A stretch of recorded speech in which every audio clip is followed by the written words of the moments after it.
L3510C का red light का एक ऐसा फॉल्ट है जो 80% लोगों को नहीं पता।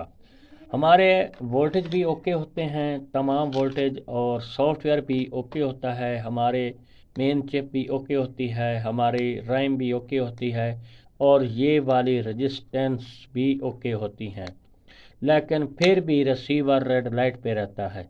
अस्सलाम वालेकुम दोस्तों, उम्मीद है आप खैरियत से होंगे। मैं हूं इकबाल, आप देख रहे हैं मेरा YouTube channel Iqbal tech TV. तो आज की वीडियो में हम आपको एक ऐसा फॉल्ट बताने वाले हैं L3510C वाले रिसीवर का जो 80% लोगों को नहीं पता चलता इसमें क्या फॉल्ट है और रिसीवर हमारा रेड लाइट पर ही रहता है। ये जो तमाम रेजिस्टेंस हैं इनकी वैल्यू भी बताएंगे और इनको चेक करने का तरीका भी बताएंगे। ये रेजिस्टेंस तकरीबन 99% ओके होती हैं और हमारा मेन चिप भी ओके होता है और हमारी ये रैम आईसी, ये भी जो हम इसे रैम आईसी कहते हैं, और ये फ्लैश आईसी, इसके अंदर सॉफ्टवेयर भी ओके होता है और हमारे तमाम वोल्टेज भी ओके होते हैं, लेकिन फिर भी हमारा रिसीवर रेड लाइट पे रहता है, यानी रेड लाइट दिखा रहा होता है, रिसीवर हमारा ऑन नहीं होता। तो सबसे पहले आपने सप्लाई वोल्टेज जो होते हैं 5 वोल्टेज को चेक करना है। तो ये बिल्कुल ओके होने चाहिए, यहाँ पर तकरीबन 5 वोल्टेज होने चाहिए। अगर इससे कम होंगे तो हमारा रिसीवर ऑन ऑफ हो जाएगा। और उसके बाद यहाँ पर हमारे 1.80 83 85 पॉइंट तक होने चाहिए। 1.78 पॉइंट तक भी होगा तो हमारा रिसीवर रेड लाइट पे नहीं रहेगा, हमारा रिसीवर ऑन रहेगा। उसके बाद यहाँ पर हम ये ग्रिप को उतार देते हैं और यहाँ पर हम दूसरा वोल्टेज चेक करते हैं। 1 तकरीबन 2 पॉइंट है और इस साइड पर जो है हमारे वोल्टेज रहेंगे, ये देखें, तो यहाँ पर 1.10 पॉइंट तक भी होते हैं। यहाँ पर 1.1 पॉइंट बता रहा है, तो ये हमारा बिल्कुल ओके हैं। और उसके बाद यहाँ पर हमारे 3.3 वोल्टेज होने चाहिए। तो ये है इस रिसीवर की वोल्टेज की डेटा लिस्ट। अब जो इसकी रेजिस्टेंस होती हैं ये वाली आपने कैसे चेक करनी, तो अब आपने मीटर को कर लेना है बजर पर और ये वाली रेजिस्टेंस आपने कैसे चेक करनी है। यहाँ से थोड़ा सा वीडियो को जूम कर देता हूँ ताकि आपको सही समझ आ सके।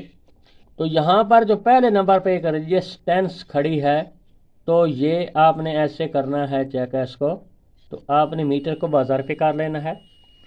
तो ये देखें, ये पहली वाली है और उसके बाद अब यहाँ पर दूसरी खड़ी हैं, ये 2 किस्म की यहाँ पर लगी हैं। तो ये भी 1 ओम की होगी। ये आपको चेक करवा देता हूँ मैं।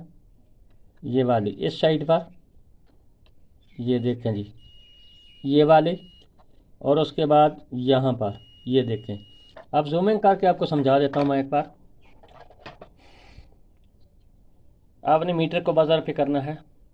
ये वाली भी इसकी 1 ओम की होगी और ये वाली भी इसकी 1 ओम की होगी और उसके बाद यहाँ पर ये वाली भी 1 ओम की होगी। तो आप यहाँ पर अगर ये उड़ जाए तो आप डायरेक्ट इसको शॉर्ट कर सकते हैं। अब बाकी की ये जो छोटी छोटी रजिस्टरें इसके साथ खड़ी हैं, तो इनका बायोडाटा क्या होगा वो आपको दिखा देता हूँ। मीटर को आपने बाजार पर ही रखना है और यहाँ पर मैं इसकी दूसरी पे लगा देता हूँ। ये देखें जी, यहाँ पर मीटर को सीधा कर लूँ मैं।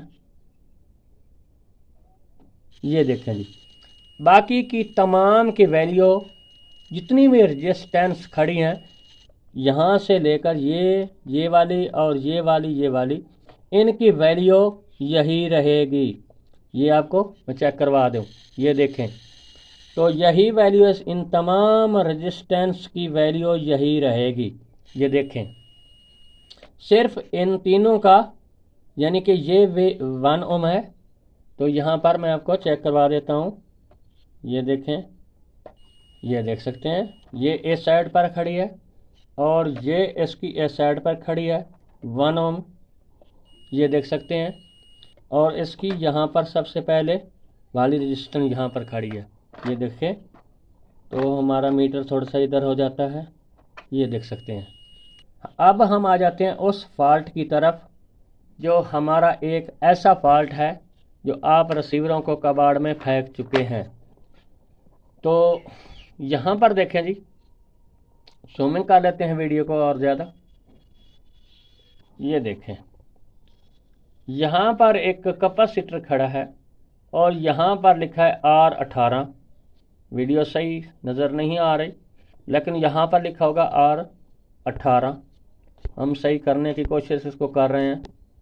यहाँ पर देखें जी, एक रजिस्टर होती है यहाँ पर 4.6K की।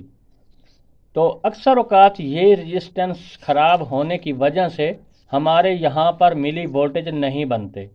तो यहाँ पर 3.3N होते हैं और यहाँ पर हमारे वोल्टेज जो मिली वोल्टेज होते हैं, जो 1 से कम होते हैं वो मिली वोल्टेज कहते हैं उसको। जो 1 से कम होते हैं वो मिली वोल्टेज होते हैं।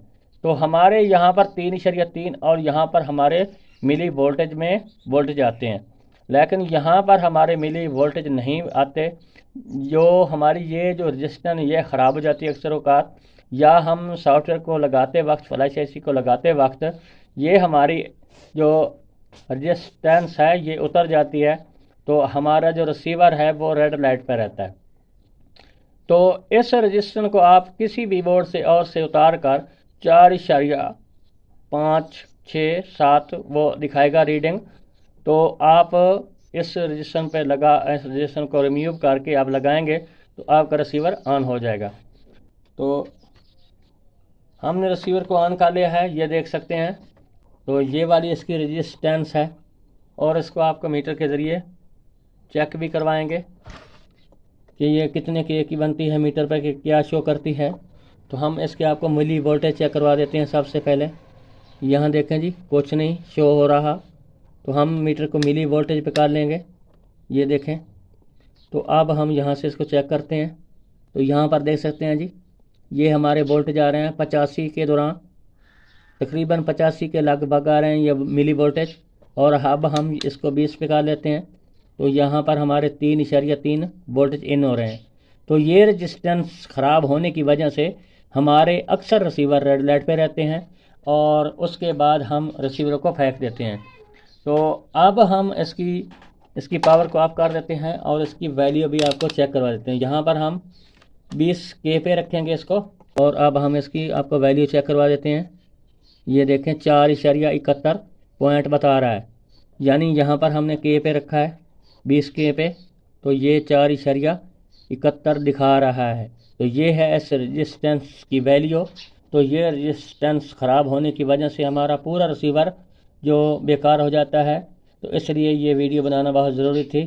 जितने भी आप रिसीवर फेंक चुके हैं, तो इसी की वजह से हमारे ये तमाम वोल्टेज और ये आईसी और ये मेन आईसी, ये सब सॉफ्टवेयर सब कुछ ओके होते हैं, वोल्टेज ओके होते हैं, लेकिन हमारा रिसीवर फिर भी रेड लाइट पे रहता है। तो इस अगर आपको वैल्यू ये भी दिखा भी रही है, तो तब भी आपने ये रेजिस्टेंस को चेंज कर देना है। तो उसके बाद आपका रिसीवर बिल्कुल ऑन हो जाएगा। तो अगली वीडियो को जनाब, खुदा हाफिज़।